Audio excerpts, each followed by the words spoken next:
Hey guys, Shot Got Picks here. Hope everyone's doing well, having a great week. We're here to be breaking down UFC Moreno versus Albazi. We're going to be going over every single fight in the card, the best bets, what fights to avoid, round props, as well as any possible parlays. I've created a Patreon, that's where I'm dropping my official bets.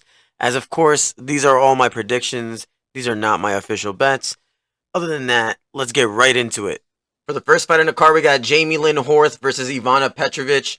This matchup features Horth with technical kickboxing and steady striking against Petrović unpredictable grappling and unrefined striking. Both women have areas of concern, but Horth's steadiness on the feet give her the edge if she can keep this fight standing. Horth is a measured kickboxer who fights behind her reach, throwing powerful straight punches and hard kicks to the body and head. She's not a high volume striker, but her solid fundamentals and reach allow her to control distance well. In the clinch, she's physically stronger and doesn't often give up dominant positions, which should help her counter in grappling advances from Petrović. Petrović is a grappler, but her wrestling skills aren't strong enough to guarantee takedowns. Her striking is awkward and she struggles defensively, often backing straight up, leaving her head unguarded under pressure. Although she has some ability to find submissions and scrambles, she often lacks the control to hold a dominant position and can be reversed if she rushes. If Horth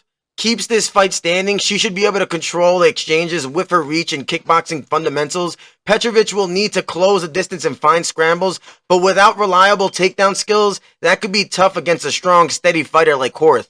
Jamie Lynn Horth by decision is definitely my pick here. Her range control and striking should allow her to dictate the fight, in my opinion. I just don't think Petrović is going to be able to secure any of the necessary grappling positions that she needs to change the momentum. So give me Jamie Lynn Horth by decision. Up next on the card, we got Cody Gibson versus Chad Anheliger. This matchup brings together two seasoned fighters in a clash between Gibson's well-rounded game and reach advantage versus Anheliger's durability and scrappy fighting style. Both men have power, but Gibson's ground game and control could be the deciding factor here. Gibson's experience shines through in his approach, blending solid boxing fundamentals with a smart wrestling-heavy style. He uses his jab to control distance, setting up combinations to keep his opponent at range. Known for his fight IQ, he studies opponents extensively, and he'll likely target Chad's known weaknesses in grappling. While he has dealt with cardio issues in high-paced wars, Gibson can go the distance if he controls the tempo, which he'll aim to do by mixing in takedowns and hunting for submissions, especially given Chad's vulnerabilities on the mat. Anheliger is durable and willing to brawl, and often coming back from adversity. On the feet, he's scrappy with a tendency to throw hooks and kicks, though his striking could be wild and it leaves him open to counters. Defensively, he struggles in the grappling exchanges, which has often led him into submission attempts. A dangerous position against someone with Gibson's BJJ skills. Though he scrambles well, Chad's grappling lacks consistency, and he's been caught in submissions frequently in his career. I think that's going to be very, very risky here. If Gibson can control the range here with his jab and work in takedowns, he should find openings on the ground, where Anheliger is by far the most vulnerable. Anheliger's resilience could force a very tough fight, but Gibson's size, reach, and grappling skills make him the favorite, and it's for a reason. Cody Gibson, I couldn't even say he finishes it here, maybe by submission, but I ultimately got Gibson by decision.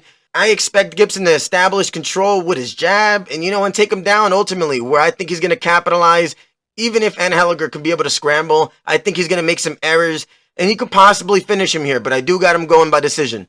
Up next on the card, we got Garrett Armfield versus Chad Sidey.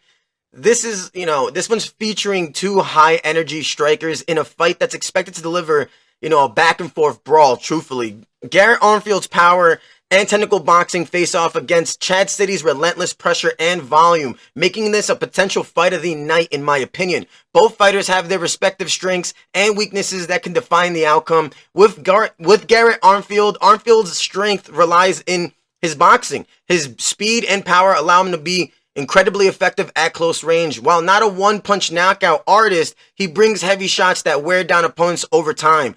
Armfield's biggest advantage here is in his ability to exploit Sidey's lack of head movement, which could leave Sidey vulnerable to Armfield's quicker, cleaner shots. Though his grappling defense has been a challenge in past fights, he'll likely be able to keep this fight standing where he has a slight advantage in technique. Sidey is known for his forward pressure and relentless volume striking, a style that could cause Armfield some trouble if Sidey can avoid early damage. His cardio is a major asset, allowing him to push the pace that many fighters struggle to keep up with.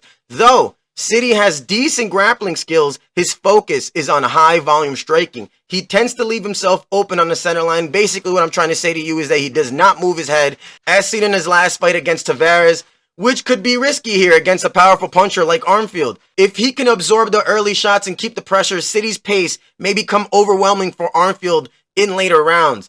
This fight could go either way depending on Armfield's ability to capitalize on Sidey's striking defense. Armfield's power and precision give him the advantage early, while Sidey's durability and cardio could turn the tide if the fight drags into the later rounds. This is why this is a very close fight. I got Garrett Armfield. I think this is tough, man. I think he can knock him out, but then again, all the odds and everybody on Tapology got him to win by decision. I low-key think he's going to knock him out maybe round 2. I expect Armfield to find his mark early with the precise shots, testing Sidey's durability, and defensive gaps. Sidey's pressure may take a toll on Armfield's gas tank, which is the scare here, but Armfield's power should break through here before Sidey can take control, so that's why I got Armfield by knockout. Ultimately, I got him to win. It's a tough one to really choose if he's going to knock him out or decision, but I got Armfield. Up next on the card, we got Alexander Romanov versus Rodrigo Nascimento. This is a heavyweight clash where Romanov's powerful wrestling and ground game face off against Nascimento, who brings a grappling-heavy skill set. Both fighters definitely have their weaknesses, particularly in striking and their cardio. Romanov's dominant top control and takedown abilities, make him the favorite in my opinion. Nascimento will need to survive the early onslaught and try to wear him down if he hopes to win, in my opinion. Basically, what I'm trying to say to you is, if this goes past 7.5 minutes, I'm going to be a little worried picking Romanov. If you follow my Patreon, we had Romanov. I tossed it out early. It was plus 120. He's now negative 115, making me more confident. That's what happens when you follow the Patreon.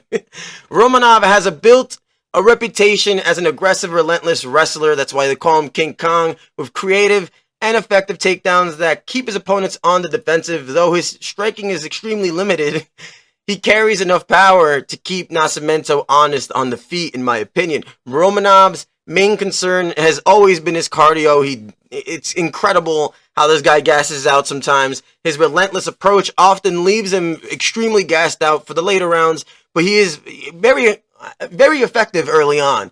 Once he gets his opponents to the ground, he's very dangerous with ground and pound and top control, making it difficult for his opponent to escape. Against Nascimento, he'll likely look to secure an early takedown and do it and, finish this guy very quickly. Nascimento is a grappler who prefers to keep the fight on the ground, though his takedown entries are relatively weak for someone so grappling focused. His striking lacks power and precision, and he tends to flail, often relying on his grappling to compensate, really. Nascimento's takedown defense and ability to get off his back are very questionable, which will be very problematic against someone like Romanov, who has very strong top game. While Nascimento's cardio is slightly better than Romanov, probably a lot better because it's Romanov, it's still not his strength. His best chance, in my opinion, lies in surviving that first round, truthfully the first 7.5 minutes, and hoping to capitalize on Romanov's potential fatigue. This fight heavily favors Romanov, in my opinion, if he can keep the pace under control and secure the takedowns. That's of course extremely important. Nascimento's lack of wrestling and issues off of his back make him vulnerable to Romanov's powerful ground game, is what I'm thinking, especially in the early rounds. Romanov by first round finish, and if it passes 7.5 minutes, yeah. What can we say? But I do expect Romanov to take him down early and establish some dominant top control early and finish this fight with ground and pound, or possibly even a submission early. Give me Romanov by first round finish. Up next on the card, we got Youssef Zalal versus Jack Shore. This fight is between two former bantamweights known for the technical striking and grappling abilities. Zalal's well-rounded skills and high-paced striking face off against Shore's fluid boxing and dangerous submission skills, setting up a fight that could go either way depending on who controls the range and tempo. When Zalal re-signed with the UFC, he's been looking a lot a lot more impressive. You know, he's had a lot more impressive performances, showcasing his striking speed and technical skill set on the feet. His background in Moroccan kickboxing give him an edge in pressure and precision, allowing him to maintain control over many opponents. While he's also a capable grappler, his approach relies heavily on trip-based takedowns rather than the traditional wrestling approach, which, you know, could be a limitation against fighters with strong takedown defense. Zalal's biggest advantage in this matchup is his ability to dictate the pace and pressure on the feet, as Shore has shown some vulnerabilities in his striking defense. Shore is a solid, skilled boxer with a smooth, fluid style that often sees him landing clean combinations from mid-range. His true strength, it's really his Brazilian jiu-jitsu. If the fight hits the mat, he's a legitimate submission threat with strong, you know, positional awareness. However, Shore's takedown defense has been a recurring issue here, making him susceptible to being controlled by opponents who can keep him grounded. Though he has the skills to win in striking exchanges, he'll really need to remain very cautious against Zalal's, you know, very forward pressure, you know, and avoid being taken down and controlled. Zalal's forward pressure and aggressive striking give him the edge on the feet, and his trip-based takedowns could earn him control if he decides to take the fight to the mat. Shore's chances really rely on outboxing Zalal and making him, you know, more cautious of, you know, bringing in the grappling here, with his submission threats, of course. Zalal, by decision, is my pick here. I do not like this going to negative 300 anymore. At 200, that was perfect. We took that. If you took that, that was great, is what I'm trying to say. But negative 300, like, Shore's not a bum, so it's really hard to add this guy into some parlays. He's skyrocketing in price, and it's for a reason. Everybody saw Zalal, everybody saw his recent performances, and then, like, yeah, I'm gonna add him to my slips. At 300, at negative 300, that's really, really tough for me. Shore is not a bum. He's a live dog at that price. So, I mean, ultimately, I got Zalal by decision. The over is going to slap here. Give me the over. Give me Zalal. But Shore is not a bum, okay? Keep that in mind. Up next on the card, we got Charles Jourdain versus Victor Henry. Charles Jourdain is an entertaining, come-forward striker known for his speed and willingness to take risks. While not the most technical fighter, he brings an exciting flair with spinning attacks and flying techniques. However, after suffering a knockout loss to Gene Silva, there are questions about his ability to compete against fighters with more power and technical skill than him. Jourdain thrives on pressure, but he may struggle against a well-rounded opponent who can exploit his defensive gaps. With Victor Henry, he is 37. But Henry is a dynamic striker who employs a variety of attacks, including head kicks, clinch strikes, everything really. He has shown resilience in his last fight, coming back from an early takedown to secure a knockout victory over Ronnie Yaya. With a solid cardio and an ability to mix in his strikes effectively, Henry can adapt to really different phases of the fight. Really, despite his age, he remains to be a very smart fighter who can utilize his experience to really control and avoid dangerous exchanges.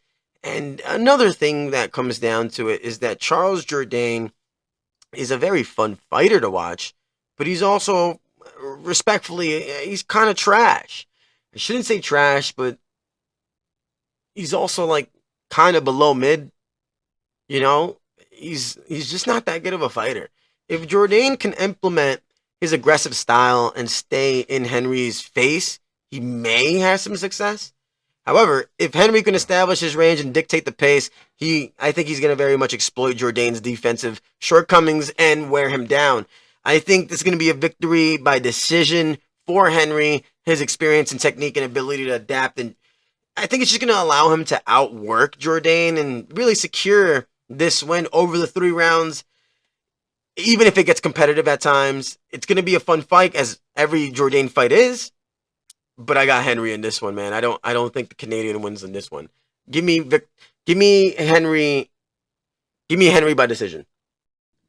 Up next on the card, we got Ariane Lipski versus Jasmine Jasudavicius. I think this is a kind of intriguing women's bantamweight fight. You know, you got Jasmine Jasudavicius, who's very wrestle heavy, and then you got the striker and Ariane Lipski. You know, Jasudavicius has shown impressive physicality and wrestling skills, dominating opponents on the ground with her strong top control. While her striking is not the greatest whatsoever, she often walks into punches, really.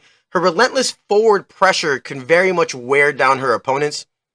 Although her performance against Klein was not the best at all, she definitely dominated Capoeira, showcasing her grappling abilities very much so. If Jasudavicius can get Lipski to the ground, she has the potential to control the fight throughout the entire 15 rounds, in my opinion, and inflict damage and do some grounding pound and maybe even find a submission. Lipski is a very good striker with some slick kickboxing and some Muay Thai background. With a Muay Thai background, she has significant speed and some power in her shots, but and that makes her a threat on the feet, of course. But her takedown defense definitely needs to improve. I mean, it has improved, but it needs to improve more, in my opinion. Her ground game is definitely her hole. Truthfully, if Jasudavicius can successfully take Lipski down, I think this is going to be her fight to win. I think she will be able to control her for the entire 15 minutes. If she's able to take her down, I think she'll be able to take her down. I think she'll be able to do it easily. If the fight's outcome definitely relies on Jasudavicius taking her down, without question. And if she can't, then this could be Lipski's fight, for sure. Because, like I mentioned, Jasudavicius just literally walks into punches. But sometimes she walks into punches which lead her to her getting a takedown, which is basically what she does. Let's be honest, she's not a really good striker. So if she can't get the takedowns, because let's be honest, Lipski knows that she's gonna go for the takedown. So we know that her takedown defense has improved, and it's gonna need to improve a lot more. And we also know that she knows that that's the one thing she needs to practice while going into this fight. So Lipski is kind of a dog here, in my opinion, but not really, is basically what I'm thinking. I think Jasudavicius is definitely going to take the takedowns. I definitely think she's going to get the takedowns, and I think she's going to win by decision. Give me Jasmine Jasudavicius by decision. Up next on the card, we got Aimon Zahabi versus Pedro Munhoz. This is a classic striker versus kicker matchup. This fight sees Zahabi's power and countering style take on Munhoz's relentless kick-heavy offense. Munhoz will aim to overwhelm with volume, while Zahabi looks to use his defensive awareness and pacing to gain control in the later rounds. Kind of what Zahabi does. Zahabi is a calculated striker with a methodical pace. He basically likes to do exactly what he wants to do, kind of thing. Like he doesn't rush. He's capable of delivering big power shots while staying defensively sound. He's skilled at checking and defending kicks, which will be very crucial against Munhoz's kick-heavy style, of course. Zahabi's patient approach allows him to conserve energy, keeping a steady pace throughout the fight and often ramping up the pressure in the later rounds. If Zahabi can neutralize Munhoz's kicks, he'll have a strong chance to dictate the range and potentially land big counters as Munhoz, tires. Munhoz is an aggressive striker with a unique style, relying heavily on the kick game. Like I mentioned, his boxing is tight, his ground game is well-rounded, though he rarely initiates grappling exchanges. Munhoz, he has a high output and can, put immediate pressure on his opponents, forcing them to engage and keeping them on the back foot, really. But I think that really works in Zahabi's favor. However, if his kicks are neutralized, he can struggle to find his rhythm, and his tendency to start fast means his volume can wane in the later rounds. I'm talking about Pedro Munhoz here. This fight will likely come down to whether Zahabi can effectively manage Munhoz's volume and limit his kicks. It's really that simple. Zahabi's counter-striking and late round pressure may give him the edge here, especially if Munhoz, if his output slows down. I got Aimon Zahabi by decision. I also tossed that one out in the Patreon early. That was plus 120. I believe he's at negative 130 now. I'm very confident in this one.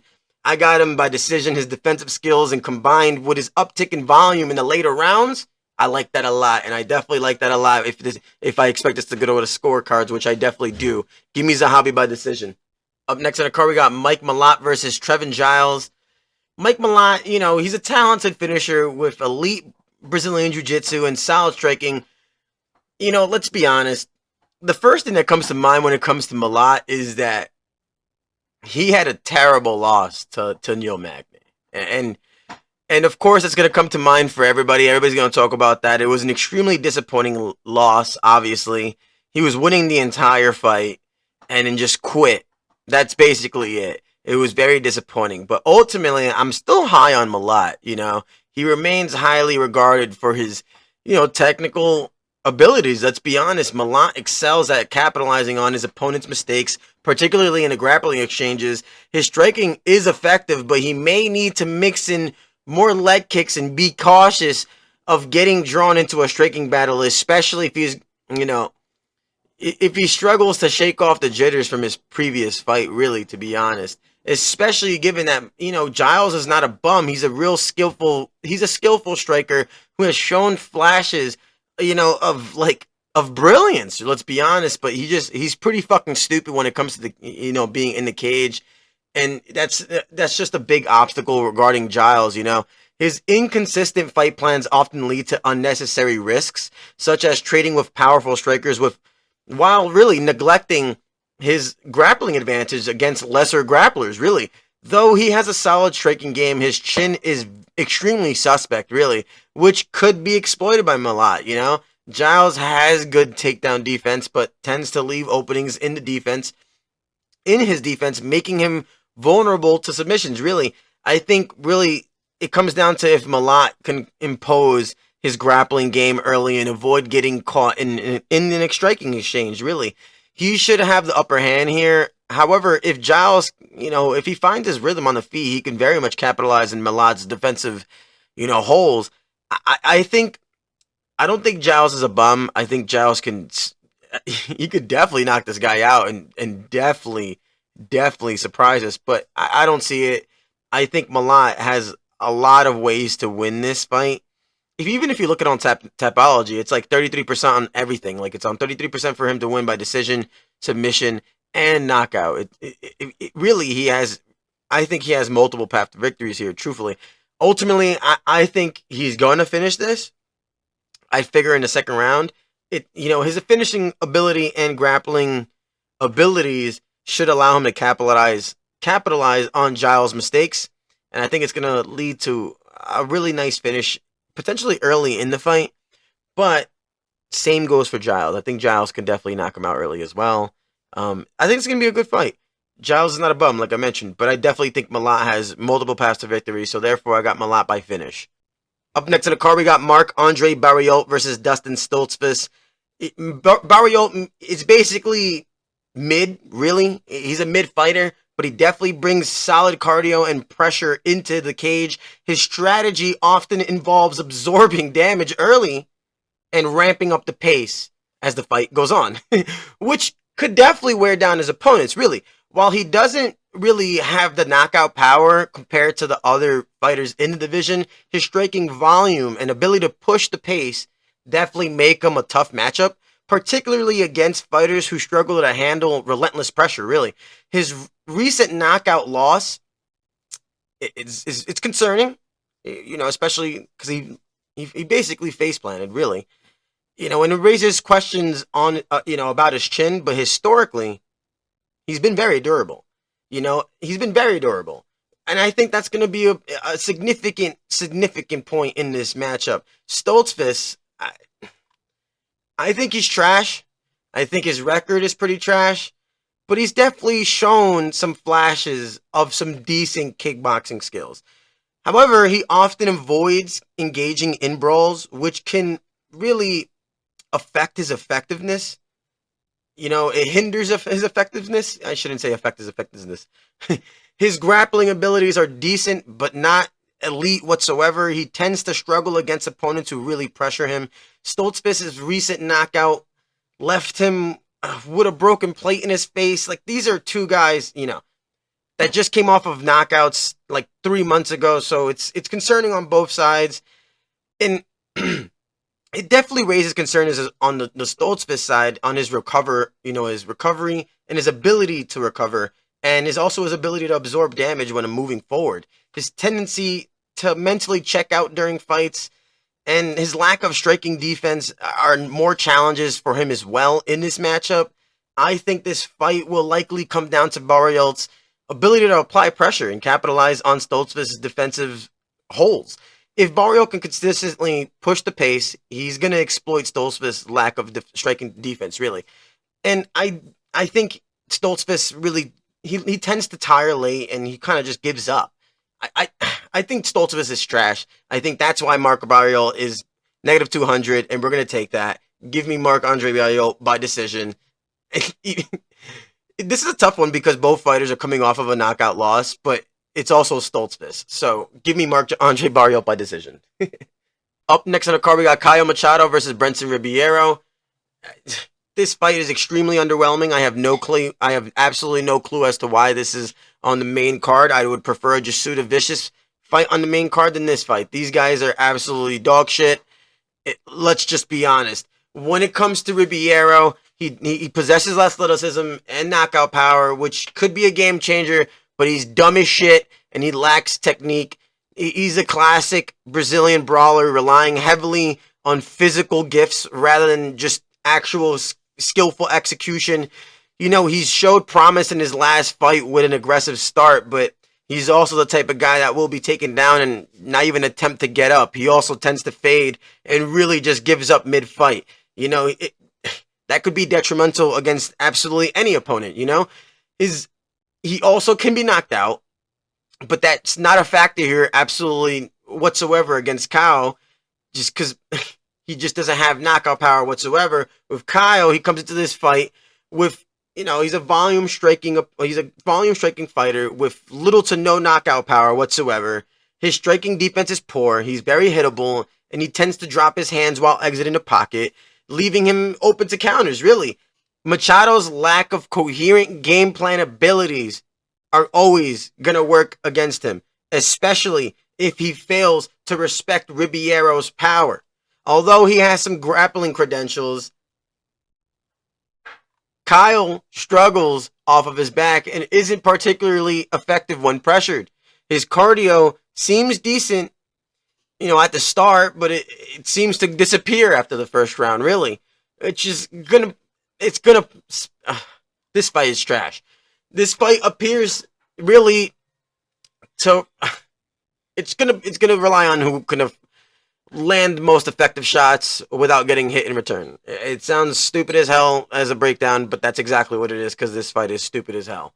I got Brenson Ribeiro by knockout. This fight is just dog shit. Don't bet it at all. Stay away from it. Stay far away from this. Do not bet it. My breakdown doesn't really matter because you're not going to bet it, okay? Brenson Ribeiro by knockout. Up next on the card, we got Derek Lewis versus Jonata Diniz. You know, we got Derek Lewis. He's built the reputation as one of the most explosive knockout artists in the heavyweight division, you know, in history. He has the most knockouts, period. But he's a glass cannon kind of thing. He incredibly relies on the fact that he has extreme power, and that's basically his way to victories. You know, we've seen him get hurt, get a knockout, get hurt, lose, get taken down, lose. That's basically what happens with these fights. You know, and his age definitely seems to be catching up with him as well. Recent fights have shown his decline in striking technique. He now appears a lot slower and less methodical, and he's just relying on haymakers rather than really setting things up. Also, his chin has also become really more suspect. He really tends to succumb to pressure when facing adversity. You know, while Lewis absolutely can knock this guy out, especially in the later rounds like he always does, his overall performances have declined, in my opinion. And I'm sure you've seen the same. With Diniz, he comes into this fight with a strong striking background. He has impressive power and technical skills, especially in his boxing. He hasn't really fully established himself in the UFC, but he's definitely shown a lot of potential in his previous matchups.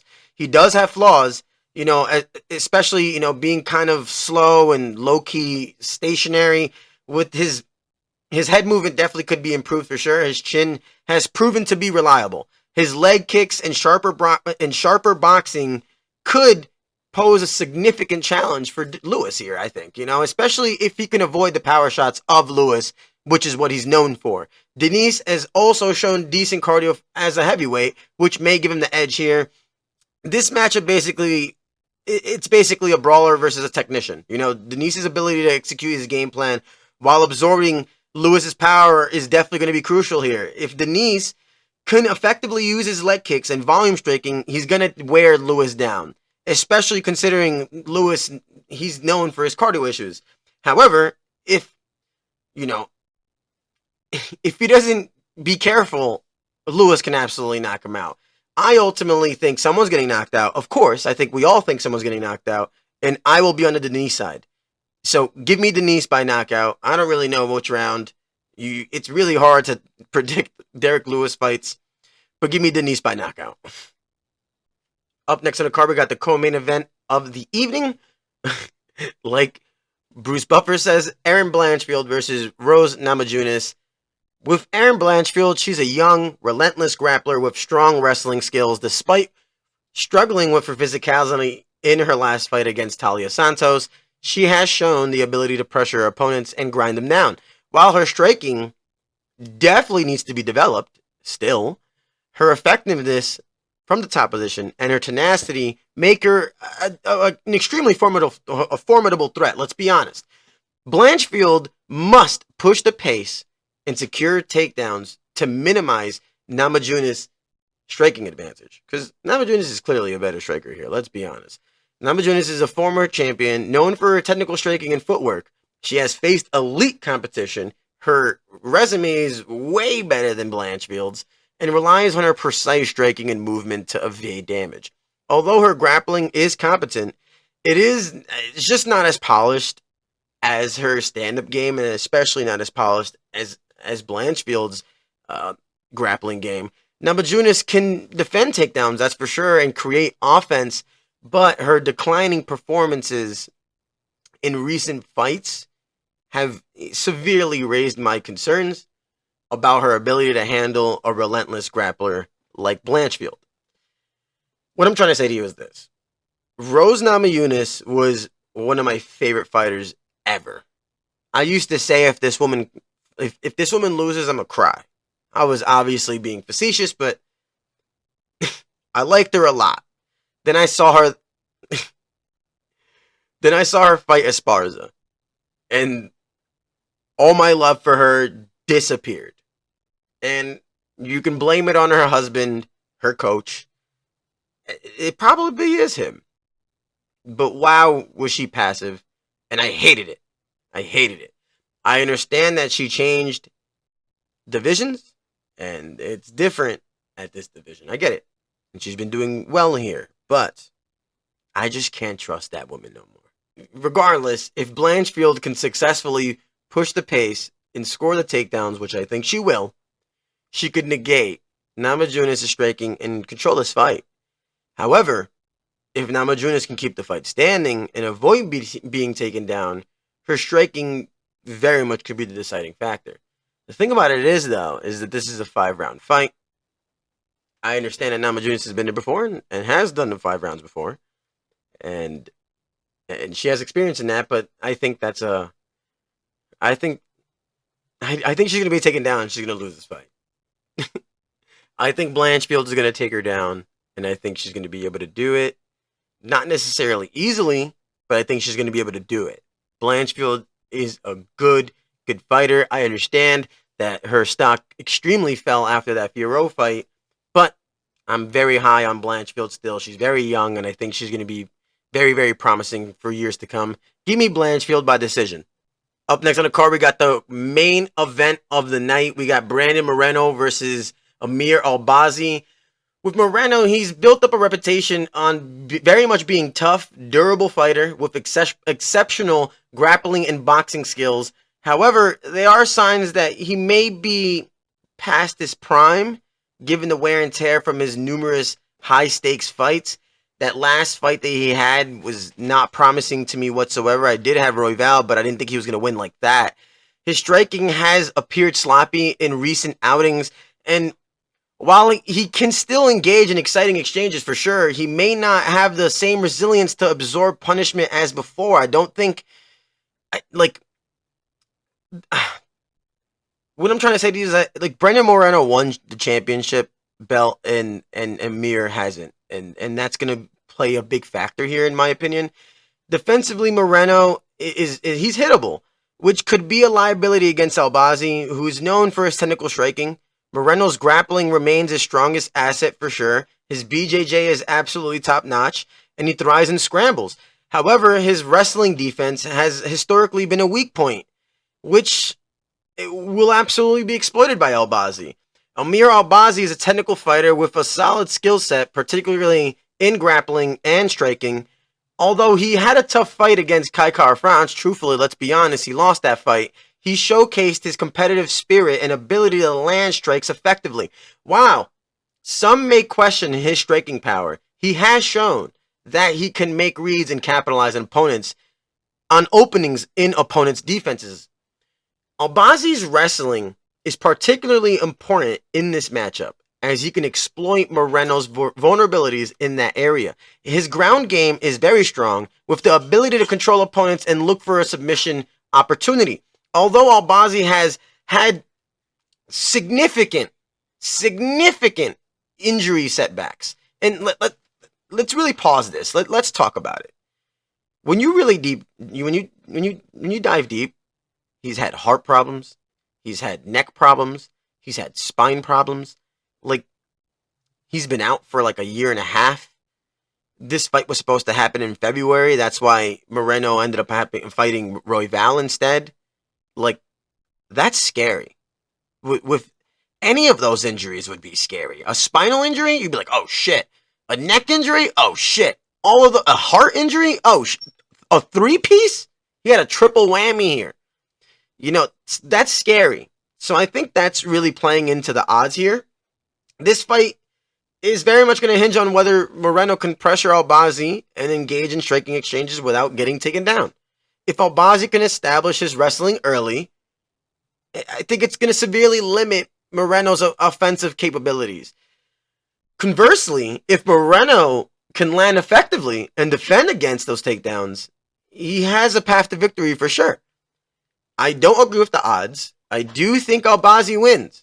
I do think this goes to decision, so it's going to be it's going to be tough, you know, especially given these judges. These judges have always been goddamn trash, but I do got Albazi. It's scary because of those injuries, but it's been a year and a half, and if he's coming back, I'm going to very much assume that he's coming back feeling like his strongest of ever, right? And if he's doing that, he wants to be champion. Right? Of course. And he hasn't tasted that belt yet. And Moreno has. I think Albazi's dog in him to want to capitalize on these opportunities are going to be a deciding factor here. I can't believe the odds are skyrocketing on the Moreno side, really, but I guess I could understand it. But ultimately, I got Albazi by decision. It is a scary pick. I probably won't lay some money on it. But then again, I say this now, but yeah, I mean, once the fight happens, maybe I do. Maybe I do. But it's a tough one, that's for sure. But give me Albazi by decision. That's for us here. Those are my breakdowns for the entire card. Do let me know who you guys got in the comments below. Do you agree with me? Do you disagree? As always, thanks for watching, and please like and subscribe, as these videos take me a lot of time to make. If they happen to help you out, it would be a great way to show me some support. Please keep sending me those slips. You know, I love it when you guys are sending me and showing me that you guys are making money off my picks. Again, thanks for watching. As always, I'll catch you in the next one. Stay up.